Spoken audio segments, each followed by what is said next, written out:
ஆன்மீக நண்பர்கள் அனைவருக்கும் வணக்கம். இன்னைக்கு நம்மளுடைய சேனலில் ரொம்பவே சுவாரஸ்யமான ஒரு டாப்பிக்கை பற்றி தாங்க பார்க்க போகிறோம். பொதுவாகவே தமிழ்நாடு அப்படின்னாலே கோவில்களுக்கு ரொம்பவே பிரசித்தி பெற்ற ஒரு இடம். அது மட்டும் இல்லாமல் இங்கு தான் நிறைய புண்ணிய தலங்களானது நிறைந்திருக்குங்க. அந்த வகையில் ரொம்பவே பழமை வாய்ந்த உலக புண்ணிய திருத்தலம் அப்படின்னு சொன்னால் அது ராமேஸ்வரம் தான். அதாவது ராமேஸ்வரத்தை பற்றி நம்ம நிறைய விஷயங்கள் கேள்விப்பட்டிருப்போம். அந்த வகையில் ராமேஸ்வரத்திற்கும் தற்போது அயோத்தியில் நிறுவப்பட்டிருக்கக்கூடிய ராமர் கோவிலுக்கும் என்ன தொடர்பானது காணப்படுது? ராமேஸ்வரம் அப்படின்றது எப்படி ராமரை பற்றி நிறைய விஷயங்களை சொல்லுதோ அதே போல அயோத்தி அப்படிங்கிறதும் ராமரை பற்றிய நிறைய விஷயங்களை உள்ளடக்கியது தான். அந்த வகையில் இந்த இரண்டு ஆலயங்களுக்கு இடையே என்ன தொடர்பானது காணப்படுது, அது மட்டும் இல்லாமல் நம்ம தமிழ்நாட்டில் இருக்கக்கூடிய ஆலயங்களுடைய சிறப்புகளை பற்றியும் இந்த பதிவில் நம்ம தெளிவாக பார்க்கலாங்க. வீடியோக்குள்ளே போகிறதுக்கு முன்னாடி நீங்கள் இன்னும் நம்மளுடைய சேனலை சப்ஸ்கிரைப் பண்ணாமல் இருக்கீங்கன்னா மறக்காமல் சேனலை சப்ஸ்கிரைப் பண்ணிக்கோங்க. கூடவே பக்கத்தில் இருக்கிற பெல் ஐக்கானையும் கிளிக் பண்ணிக்கோங்க. அப்போ தான் நாங்கள் போடக்கூடிய வீடியோக்கள் எல்லாமே உங்களுக்கு நோட்டிஃபிகேஷனாக உடனுக்குடன் வந்தடையும், நீங்களும் பார்த்து பயன்பெறலாம். இப்போ வாங்க வீடியோக்குள்ளே போகலாம்.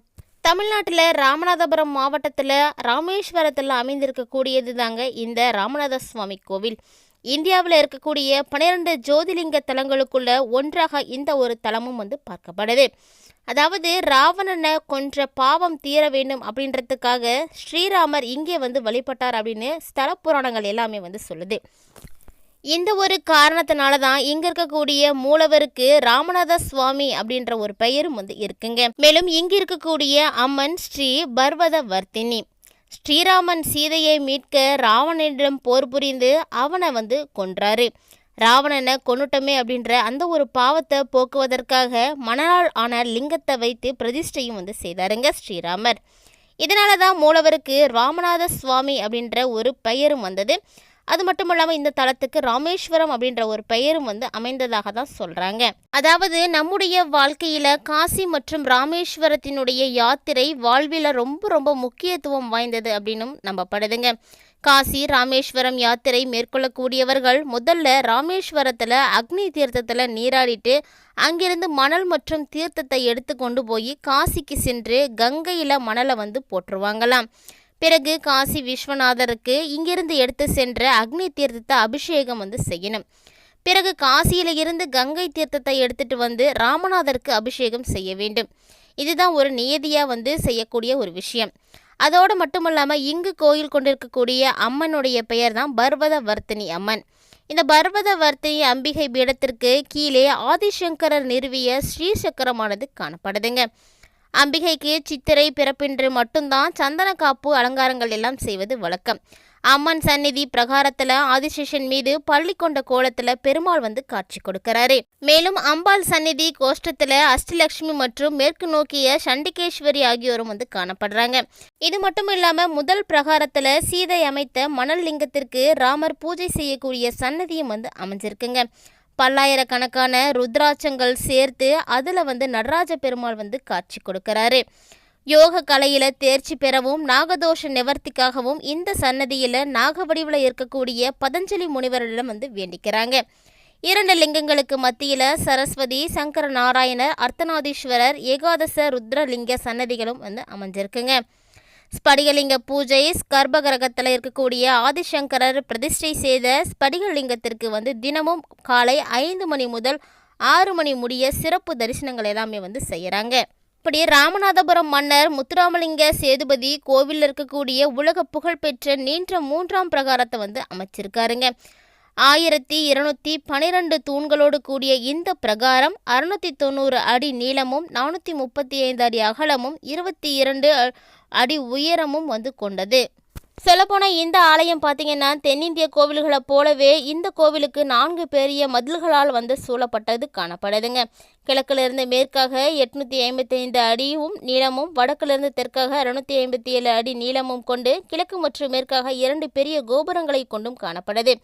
சொல்லப்போனால் உலகிலேயே நீளமான பிரகாரங்கள் கொண்டுள்ள இந்த கோவில் கிழக்கு மற்றும் மேற்கு வெளி பிரகாரங்களின் நீளம் தனித்தனியே 400 அடிகளாக காணப்படுதுங்க. இதோடு மட்டுமல்லாமல் இங்கு இருக்கக்கூடிய பிரகாரங்களில் மட்டும் 1200 தூண்களானது காணப்படுதாம்.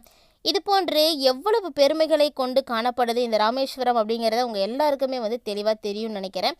இதே போல தாங்க தற்போது அயோத்தியில் நிறுவப்பட்டிருக்கக்கூடிய ராமர் கோவிலும் எப்படி ராமர் வந்து இங்கே வழிபட்ட இடத்தை ராமேஸ்வரம் அப்படின்னு சொல்கிறோமோ, அதே போல் ராம ஜென்ம பூமி, அதாவது ராமர் அவதரித்த இந்த பூமியில் அவருக்காக எழுப்பப்பட்டிருக்கக்கூடிய அயோத்தி ராமர் கோவில் ரொம்பவே வந்து பிரசித்தி பெற்றதுன்னு சொல்லலாம்.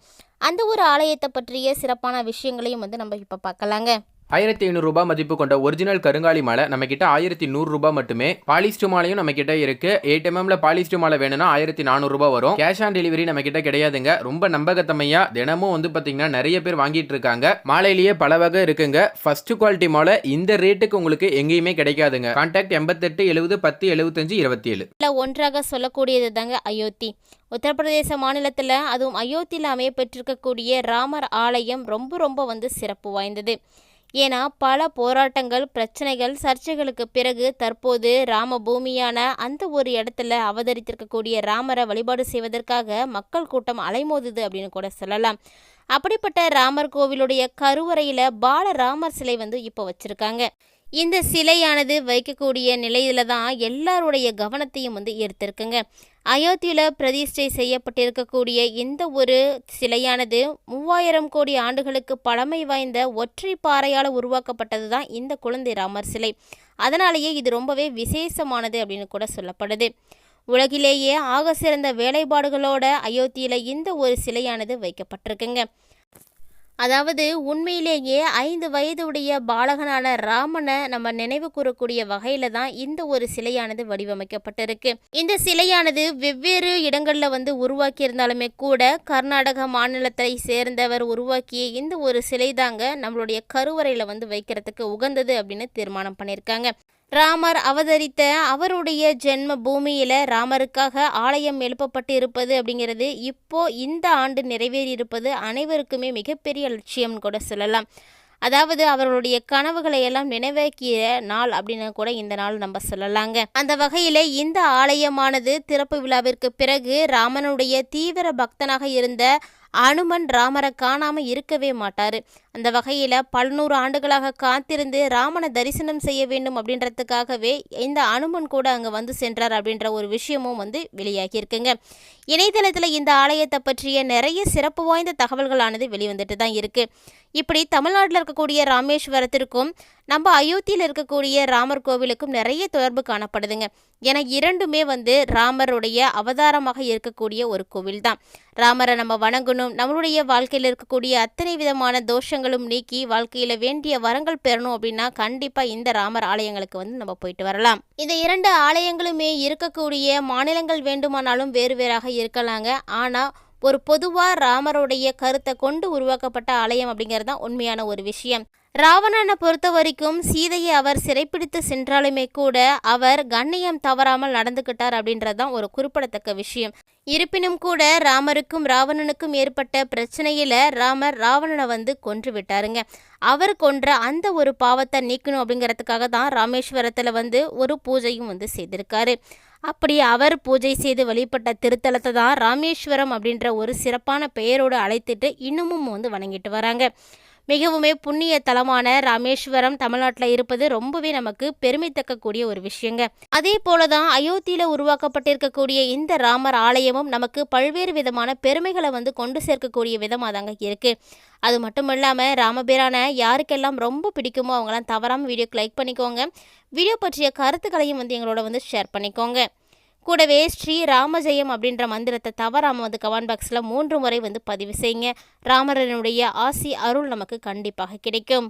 தமிழ்நாடு அப்படின்னு நம்ம எடுத்துக்கிட்டோம்னாவே நிறைய கோவில்களுக்கு வந்து பிரசித்தி பெற்றதுன்னு தாங்க சொல்லணும். சொல்லப்போனால் இங்கு தான் ரொம்பவே பழமையான ஆலயங்கள் எல்லாம் காணப்படுது. பல நூற்றாண்டுகளுக்கு முன்பு கட்டப்பட்ட ஆலயங்கள் கூட தற்போது தலை நிமிர்ந்து தமிழகத்துக்கு பெருமை சேர்க்கக்கூடிய அளவுக்கு இருக்குது அப்படின்னா அவர்களுடைய கட்டிடக்கலையை நம்ம வந்து சாதாரணமாக வந்து எடை போட முடியாது. அந்த அளவுக்கு தமிழ்நாட்டுக்கு ஆலயங்களுக்கு அப்படின்னு நிறைய பிரசித்தியானது காணப்படுதுங்க. அந்த வகையில் தான் அயோத்தியில் தற்போது நிறுவப்பட்டிருக்கக்கூடிய ராமர் கோவிலும் நம்மளுடைய தென்னிந்தியாவில் இருக்கக்கூடிய கட்டிடக்கலையை வந்து ஒரு நியதியாக கொண்டு தான் உருவாக்கியிருக்காங்க.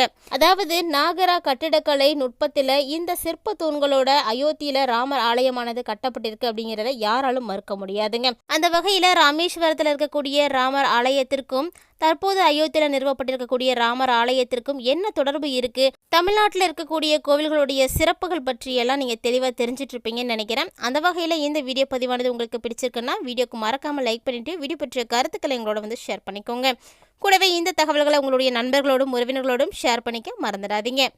இது போன்ற சுவாரஸ்யமான தகவல்களை எல்லாம் உடனுக்குடன் தெரிஞ்சுக்கிறதுக்காக நம்மளுடைய சேனலை சப்ஸ்கிரைப் பண்ணிட்டு தொடர்ந்து ஃபாலோ பண்ணிக்கோங்க. மீண்டும் இது போன்ற மற்றொரு சுவாரஸ்யமான பதிவில் சந்திக்கலாம்.